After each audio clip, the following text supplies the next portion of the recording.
दूसरों के त्योहारों को देखकर जिनके सीने में आग जलने लगती है, जिनको दर्द होने लगता है। दुर्भाग्य से ऐसे लोग हमारे हिंदुस्तान में, हमारे भारत में बड़ी संख्या में पैदा हो गए हैं। हर साल का तमाशा हो गया है, बकरीद आते ही जी भर के तमाशा होता है। इस सोसाइटी के अंदर सुअर लेकर घुस गए, हाथ में सुअर लेकर घुस गए कि बकरीद नहीं मनाने देंगे। मुसलमानों की नफरत में ये लोग इतने गिर गए हैं कि सुअर पाल रहे हैं, हाथ में सुअर लेके घूम रहे हैं। दिल्ली की एक कॉलोनी का किस्सा है कि वहां पर लोगों ने सुअर पालने शुरू कर दिए ताकि मुसलमान कॉलोनी को छोड़कर चले जाएं।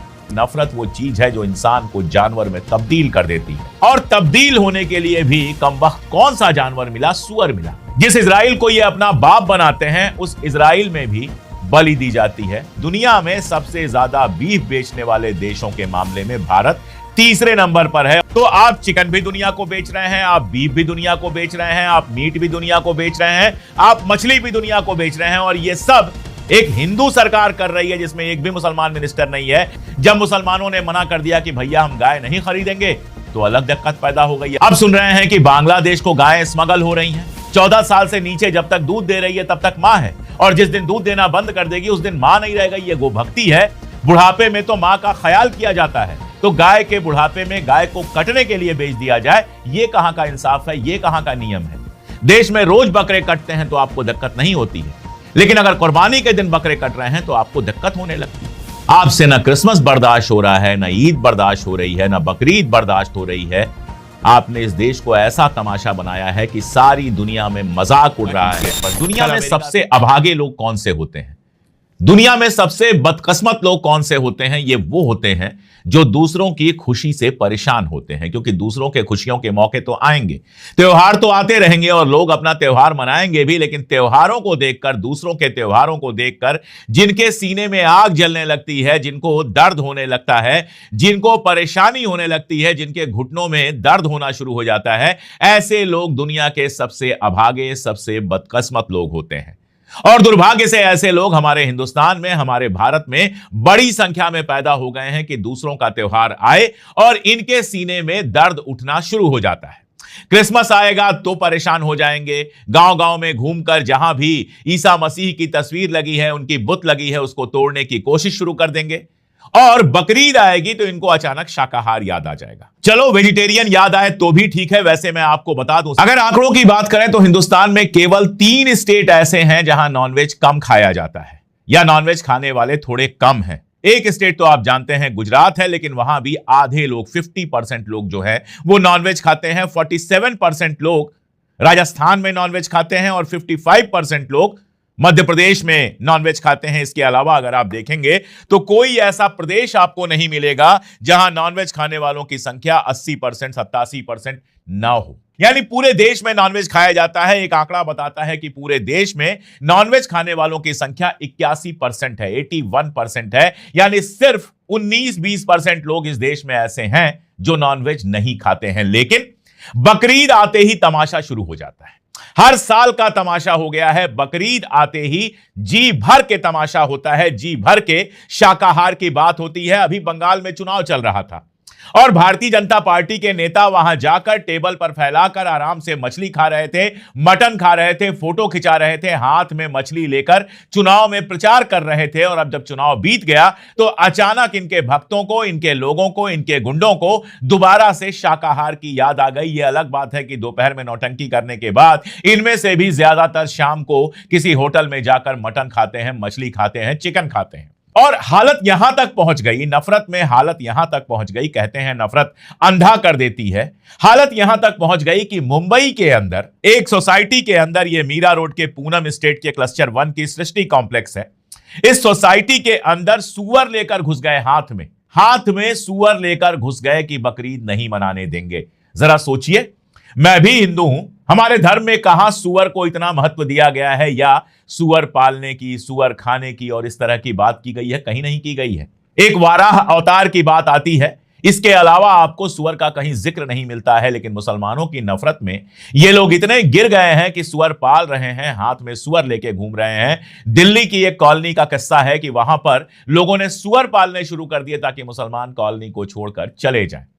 कल को ये लोग सुअर के साथ नाली और नाले में डुबकी लगाते हुए मिले, कीचड़ से नहाते हुए मिले, गंदगी खाते हुए मिले, तो भी आश्चर्य मत कीजिएगा, जरा सा भी अचरज मत कीजिएगा, क्योंकि नफरत वो चीज है जो इंसान को जानवर में तब्दील कर देती है। और तब्दील होने के लिए भी कमबख्त कौन सा जानवर मिला? सुअर मिला। यानी इंसान से सुअर में तब्दील होने की कोशिश अगर ये लोग कर रहे हैं, तो ये हमारे धर्म का क्या भला करेंगे और क्या बुरा करेंगे, आप भी सोच सकते हैं।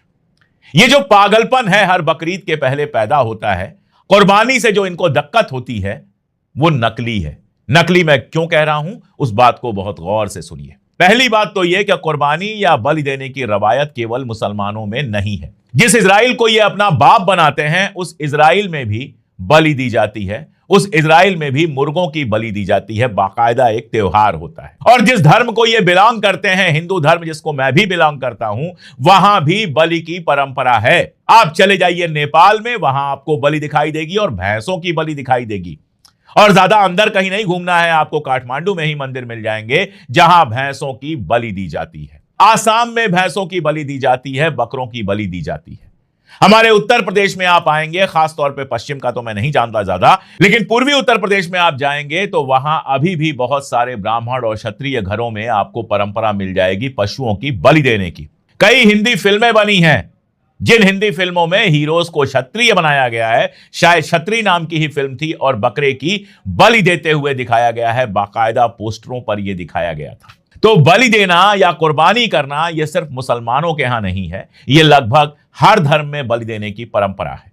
और नॉनवेज कितना खाया जाता है इस देश में, वो मैंने आपको बता दिया। मैं हमेशा मजाक में कहता हूं कि अगर हिंदू लोग, सारे हिंदू इस देश के जितने भी हिंदू हैं, अगर वो सारे के सारे हिंदू नॉनवेज खाना छोड़ दें, तो यकीन जानिए कि बकरे की जो कीमत है वो घटते घटते 100 रुपए किलो तक पहुंच जाएगी।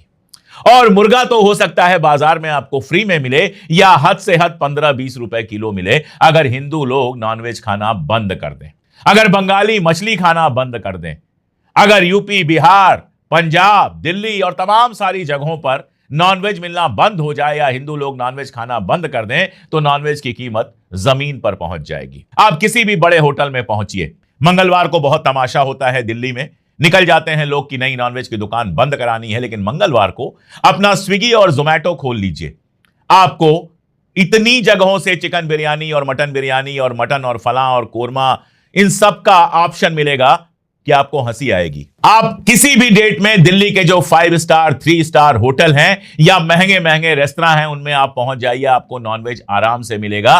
गरीब आदमी की दुकान बंद करने का शौक इनको बहुत होता है, लेकिन जो बड़े आदमी हैं, जो बड़ी दुकानें हैं, जो बड़े रेस्टोरेंट हैं, जो बड़े होटल हैं, उनके अंदर घुसने की इनकी हिम्मत नहीं होती है। बकरीद से इनको दिक्कत क्यों है? अगर इनको सिर्फ और सिर्फ इस बात से दिक्कत होती कि बेचारे बकरों को काटा जा रहा है, तो पूरे साल ये बकरों के काटने के खिलाफ बात करते हैं।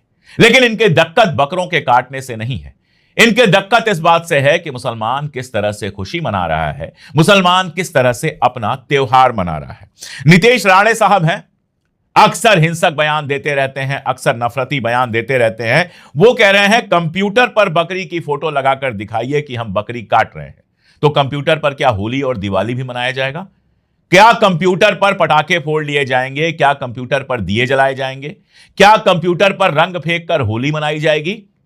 क्या क्या करेंगे कंप्यूटर पर? वैसे नीतीश राणे जी के बारे में एक खबर यह आती है कि उनके परिवार का एक होटल है जो नॉन वेजिटेरियन सर्व करता है, और उनके पिताजी जो हैं वो पशुओं के धंधे में थे। यह खबर आती है नीतीश राणे के बारे में। और आप देखिए यह तमाशा किस लेवल पर किया जाता है। मैं राजस्थान की एक खबर आपको सुनाता हूं। राजस्थान के भीलवाड़ा में कोतवाली थाना क्षेत्र में एक घटना होती है। शास्त्री नगर नाम का एक इलाका है, वहां मंदिर के सामने मटन के टुकड़े पाए जाते हैं। उसके बाद पूरे इलाके में बवाल हो जाता है। जाहिर है मुसलमानों को निशाना बनाने की कोशिश की जाती है, तो वहां पर विश्व हिंदू परिषद, बजरंग दल और तमाम सारे आजकल जो कुकुरमुत्ता संगठन पैदा हो गए हैं, हिंदू रक्षा दल, फला ढिमका, ये सारे के सारे वहां पर पहुंच जाते हैं और तमाशा शुरू करते हैं। वो भूल जाते हैं कि मंदिर में सीसीटीवी लगा था। जब मंदिर का सीसीटीवी देखा गया तो पता चला कि 2 लोग, लोकेश खटीक और हेमंत कोली, ये इसके लिए जिम्मेदार थे और इसमें कोई साजिश भी नहीं थी।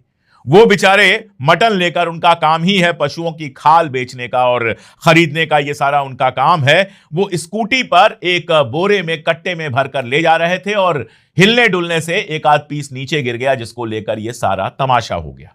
इसके बाद सब शांत हो गया। हिंदू व्यापारी ये काम करें तो किसी को कोई दिक्कत नहीं है, लेकिन अगर मान लीजिए यही काम कोई मुसलमान कर रहा होता, कोई मुसलमान खाल और बाकी सबका धंधा कर रहा होता, स्कूटी से ले जा रहा होता और बोरे से एक आध पीस गिर गए होते और उनका वीडियो सामने आ गया होता सीसीटीवी में, तो उनके ऊपर यूएपीए से लेकर जाने कौन कौन सी धारा लग गई होती और कई साल के लिए वो जेल में बंद कर दिए गए होते। और मेरा एक और सवाल है जो मैं पूछ लेता हूं, अगर हिंदू संगठन जो ये हैं, अगर नॉनवेज के इतने खिलाफ हैं, अगर इतने खिलाफ हैं इस चीज के कि बकरे को नहीं कटना चाहिए, भैंसे को नहीं कटना चाहिए, फला को नहीं कटना चाहिए, ढिमका को नहीं कटना चाहिए, तो ये भारत सरकार से क्यों नहीं डिमांड करते हैं कि इसके ऊपर रोक लगा दे।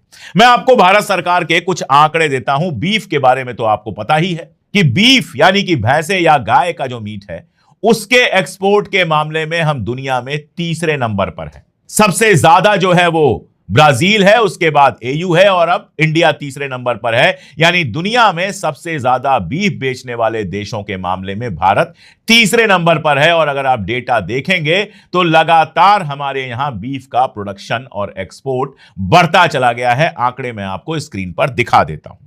बीफ का तो आप जानते हैं, लेकिन केवल बीफ का मामला नहीं है। अगर मीट प्रोडक्शन की बात करें तो मीट प्रोडक्शन के मामले में भारत 5वें पोजीशन पर है।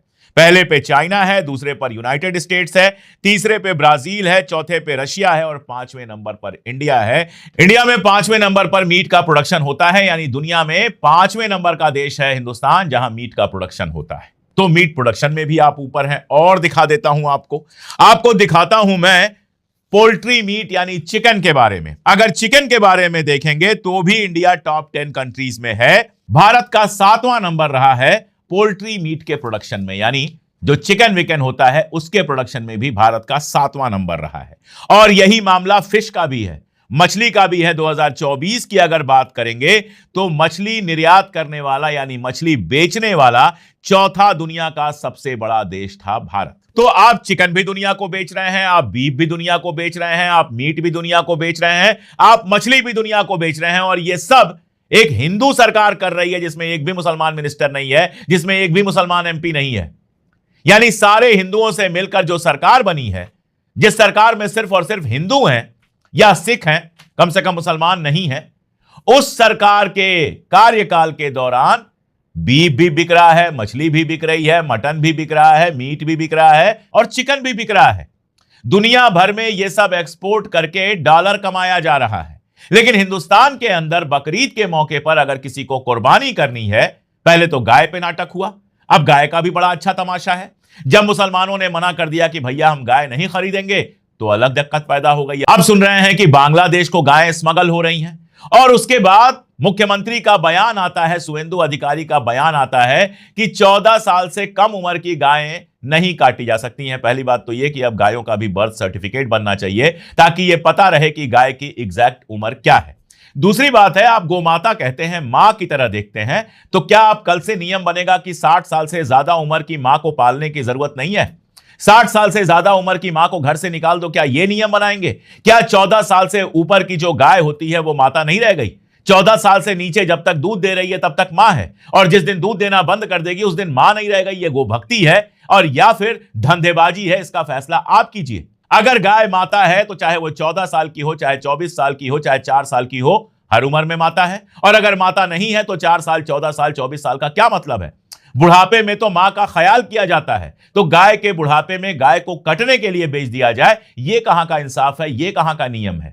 और उसके आगे आप जानते ही हैं, भारतीय जनता पार्टी के एक प्रवक्ता कह चुके हैं कि जर्सी गाय मां नहीं है। कमाल है, नीतीश राणे सावरकर का नाम ले रहे हैं कि सावरकर ने यह कहा था, सावरकर ने वो कहा था। अरे भैया, सावरकर तो नॉन वेजिटेरियन थे। सावरकर जब अपनी जीवनी लिखते हैं तो उसमें लिखते हैं कि जब जा रहे थे जहाज पर बैठकर लंदन, तो उनकी सबसे बड़ी समस्या यह थी कि मछली उनको परोसी गई खाने में और लोग कांटे छुरी से मछली खा रहे थे। उनको कांटे छुरी से मछली खाना नहीं आता था। उन्होंने खाने की कोशिश की तो कांटा उनके मुंह में चुभ गया। सावरकर तो गधे को गाय से ज्यादा जरूरी जानवर मानते हैं। वो कहते हैं गाय की पूजा करने की जरूरत नहीं है। तो सावरकर का एक तरफ का कहा मानोगे, दूसरे तरफ का छोड़ दोगे? तमाशे की हद मचा कर रखी है इस देश के अंदर, और इससे दुनिया में जितनी बेइज्जती हो रही है उसके बारे में बात करना बेकार है। प्रधानमंत्री हमारे अरब देशों में जाते हैं और वहां से समझौता करके ले आते हैं कि भारत का हलाल सर्टिफिकेट वहां पर एक्सेप्ट किया जाएगा। यानी भारत से हलाल सर्टिफिकेट के साथ जो चीजें बेची जाएंगी, जिसमें मीट भी शामिल होगा, पोल्ट्री भी शामिल होगी, मछली भी शामिल होगी, इन सबको अरब मुल्कों में, जिन मुल्कों में वो जाते हैं, ओमान की मैं बात कर रहा हूं, वहां एक्सेप्ट किया जाएगा। तो एक तरफ आप अरब मुल्कों से ये समझौता करके आते हैं कि आपका हलाल सर्टिफिकेट वो माने और आपका मीट, मटन, मछली, पोल्ट्री, बाकी सारी चीजें जो वहां पर जा रही हैं उसको एक्सेप्ट करें। और दूसरी तरफ देश के अंदर जब मुसलमान बकरीद पर कुर्बानी करने की कोशिश करता है या कुर्बानी करता है, तब आपका तमाशा पैदा हो जाता है, तब आपका नाटक पैदा हो जाता है। देश में रोज बकरे कटते हैं तो आपको दिक्कत नहीं होती है, लेकिन अगर कुर्बानी के दिन बकरे कट रहे हैं तो आपको दिक्कत होने लगती है। कमाल है भाई, क्या बना के रख दिया है आपने हिंदुस्तान को, क्या तमाशा देख रही है दुनिया। आपसे ना क्रिसमस बर्दाश्त हो रहा है, ना ईद बर्दाश्त हो रही है, ना बकरीद बर्दाश्त हो रही है। आपने इस देश को ऐसा तमाशा बनाया है कि सारी दुनिया में मजाक उड़ रहा है। कल अमेरिका से एक वीडियो आया था जिसमें हमारे कई मुख्यमंत्रियों और कई संगठनों को बैन करने की, सैंक्शन करने की मांग की गई थी। अभी तो वो वीडियो आया है, अभी तो मांग हो रही है, लेकिन यही हरकतें अगर जारी रहीं तो ये समझिएगा कि सभ्य दुनिया में हिंदुस्तान पर सैंक्शन लगने शुरू हो जाएंगे। और ये समझिएगा कि जो इज्जत हमने 70 सालों में बड़ी मेहनत करके बनाई थी, वो सारी की सारी इज्जत मटिया मेट हो जाएगी अगर मोदी सरकार ने गाय और बकरी के नाम पर नौटंकी करने वाले इन गुंडों को नहीं रोका। तो ये समझिए कि देश का लगातार अपमान होगा, देश की इज्जत लगातार गड्ढे में जाएगी। जो सेकुलर इमेज हमने सारी दुनिया में बनाई थी वो सेकुलर इमेज चौपट होती चली जाएगी। और बाकी तो क्या है, अपनी नफरत के चक्कर में अगर कोई सुअर को गोद में लेकर घूमने लगे, अपनी नफरत के चक्कर में अगर कोई सुअर को लेकर नाली में कूदने लगे, तो उसको कौन रोक सकता है। ना आप रोक सकते हैं, ना हम रोक सकते हैं।